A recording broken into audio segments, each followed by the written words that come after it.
Are you okay? நான் கூப்பிடுறது கேட்குதான்னு சொல்லிட்டு ஃபர்ஸ்ட் கேட்கணும். ஓகே, கேட்டுட்டு இப்போ வந்து பேஷண்ட்டுக்கு வந்து எந்த ரெஸ்பான்ஸுமே கிடையாது. அப்புறம் என்ன பார்ப்பீங்க, 3 ஃபிங்கர்ஸ் வச்சு என்னது கரோட்டட் பல்ஸ் இருக்கான்னு சொல்லிட்டு உங்கள் 3 ஃபிங்கர்ஸ் வச்சு என்ன பண்ணணும், டெஸ்ட் பண்ணணும். ஓகே, பல்ஸ் இப்போ என்ன இல்லை. நெக்ஸ்ட் ப்ரீத்திங் பார்க்கணும். அதே மாதிரி உங்கள் லங்ஸோட அந்த ஸ்டர்னம் சைஸ் என்னது மேலே போய் கீழே சொல்லிட்டு அசஸ் பண்ணுறீங்க. ஓகேவா? இந்த 3 ஃபஸ்ட்டு பார்த்துட்டு அதுக்கப்புறம் என்ன பண்ணணும்னா, ஓகே இப்போ பேஷண்ட் வந்து கார்டியாக் அரெஸ்ட் ஆயிடுச்சு. அதுக்கப்புறம் என்ன ஸ்டார்ட் பண்ணோம், கம்ப்ரெஷன் வந்து ஸ்டார்ட் பண்ண போகிறோம். ஓகே, உங்கள் ஃபிங்கர்ஸ் வந்து இப்படி வச்சுக்கிட்டு நீங்கள் எப்படின்னா முட்டி போட்டுக்கணும். சரியா? முட்டி போட்டுட்டு அப்போ வந்து 30 எவ்வளோ கம்ப்ரெஷன் கொடுப்பீங்க? 30:1:2.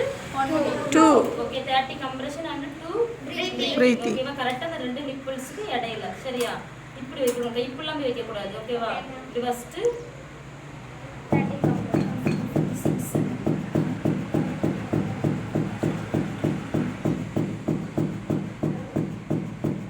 30. ஓகே, 30 கம்ப்ரெஷன் கொடுத்துட்டு என்ன பார்க்கணும், இந்த ஜாக்ரெட் மெத்தட்னா என்னது, கொஞ்சம் ஹெட்டை வந்து எலிவேட் பண்ணிட்டு டவல் வச்சு என்ன பண்ணணும், க்ளோஸ் பண்ணிக்கிறீங்க.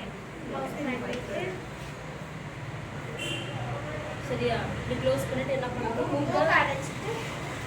இப்படி பண்ணும்போது என்ன ஆகுது, சொல்லிட்டு பார்க்குறீங்க. இப்போ இல்லாட்டி திரும்ப என்ன பண்ணணும், ஊதணும். சரியா? ஊதிட்டு இப்போ என்ன அந்த பேஷண்ட்டு திரும்பி என்ன ஆகலை, பிரீத்திங் ஆகலை. திரும்ப என்ன பண்ணுறீங்க, கம்ப்ரெஷன் ஸ்டார்ட் பண்ணுங்க. ஓகேவா? உங்கள் கை எப்பவுமே எப்படி இருக்கும், இது வந்து இதுக்குள்ளே இருக்கணும். இப்படி வச்சு நல்லா ஸ்டிஃபாக என்ன பண்ணிக்கணும், முடிச்சுட்டு அதுக்கப்புறம் 30 கம்ப்ரெஷன் கொடுப்பேன்.